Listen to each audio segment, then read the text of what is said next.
In het Nederlands. Extra Journaal. Vers van de pers.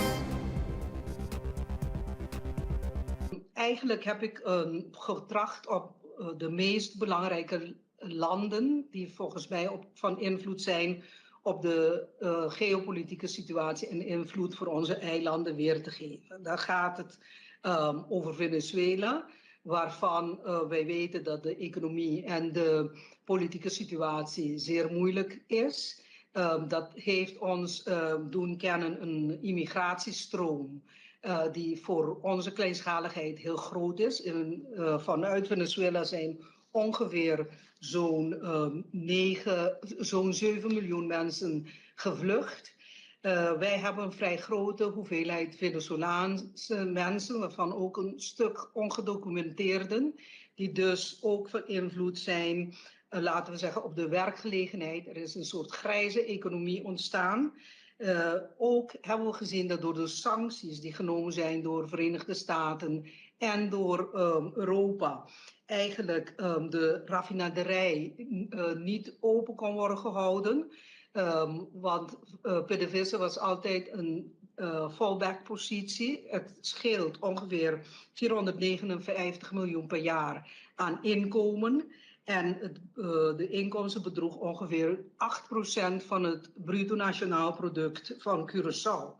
Daarnaast werkgelegenheid directe werkgelegenheid aan zo'n 1000 werknemers op de raffinaderij, zo'n 600 aan mensen die lokaal werken.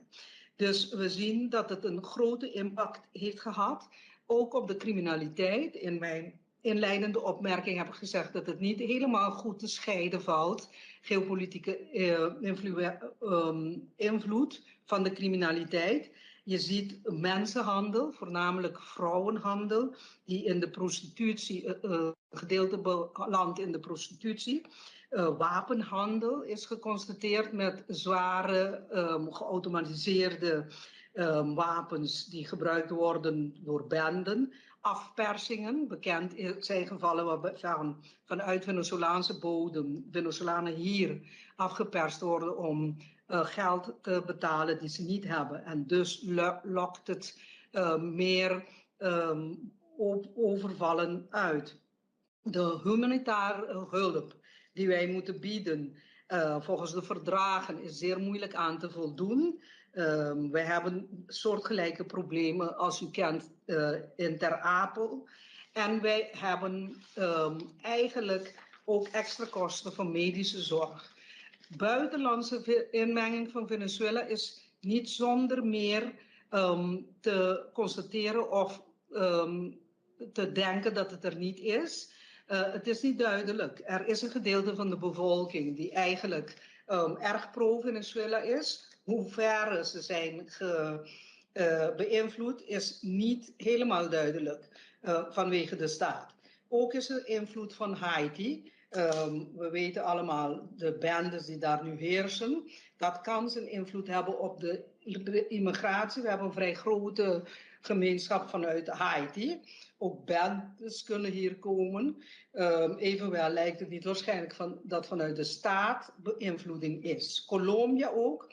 Daar hebben wij drugs die via Venezuela wordt gevoerd. Buitenlandse inmenging lijkt ook hier niet aanwezig. Invloed van China is er mogelijk wel, ook uitend in cyberaanvallen, zoals wij ook hebben gekend in Nederland met Thales en Damen Shipyard. We hebben een vrij grote gemeenschap van China die hier woont, zich stilletjes hebben ingebed in de economie, vaak ook ten koste van de lokale bevolking met lage kosten en goedkope producten. Er is een onderlinge financiering en het Silk Road beleid van China heeft in onze omgeving vrij veel investments geleid op andere eilanden. Ook invloed van Rusland op in online gaming industrie, mogelijke oorlogfinanciering, witwassen, dat zijn zaken die zijn geconstateerd. Er is ook een cyberaanval op de centrale bank geweest, waarvan de verdenking is dat het uitgevoerd is door een Russische groep. Het is niet ondenkbeeldig dat evenals in Nederland, Amerika en dergelijke, dat ook hier beïnvloeding is door de Russische staat zelf. De oorlog met Oekraïne heeft dezelfde economische gevolgen als het voor de rest van de wereld is. Dus het is eigenlijk een druk op de economie krijgen we meer inflatie. De invloed van de Verenigde Staten, daar komen ook bepaalde vraagtekens. Bijvoorbeeld de investment die gesteld is van een nieuw gebouw voor de consulaat-generaal van 245 miljoen. Werpt vragen op of het wel zoveel kan zijn, alleen voor een gebouw. We hebben een forward operating location die is in het oog van Venezuela. En de economische sancties, de gevolgen daarvan, hebben we al gehad. Ook invloed van Nederland, deel van het Koninkrijk, is duidelijk. Het heeft voordelen dat wij een open communicatie hebben, zeer grote voordelen. Maar we moeten wel bedacht blijven op mogelijke invloed vanuit de criminaliteit, laten we zeggen in koninkrijksverband. Kort, of het Koninkrijk voldoende uitgerust is, naar mijn mening niet. Verdediging van soevereiniteit. In een eerste reactie zal het zeker een week duren voordat wij voldoende defensiemiddelen in het Caribisch gebied hebben. Cyberaanvallen, daar moeten wij veel meer op samenwerken. De politie en EOM zijn niet voldoende geëquipeerd. Naar mijn mening moet ook een nationaal veiligheidsplan voor het Koninkrijk worden opgesteld in gezamenlijkheid. Ook de immigratievraagstuk moet in gezamenlijkheid worden bekeken. Uiteraard is financiën altijd een probleem, maar daar zullen we met verdeelsleutels moeten werken. Aanbevelingen in de zin van wat ik denk dat we in elk geval moeten doen, de Caribische landen. Mevrouw Camelia Reumen, mag ik u vragen om een beetje richting afronding te gaan? Zodat we voldoende tijd ook hebben om vragen te laten stellen.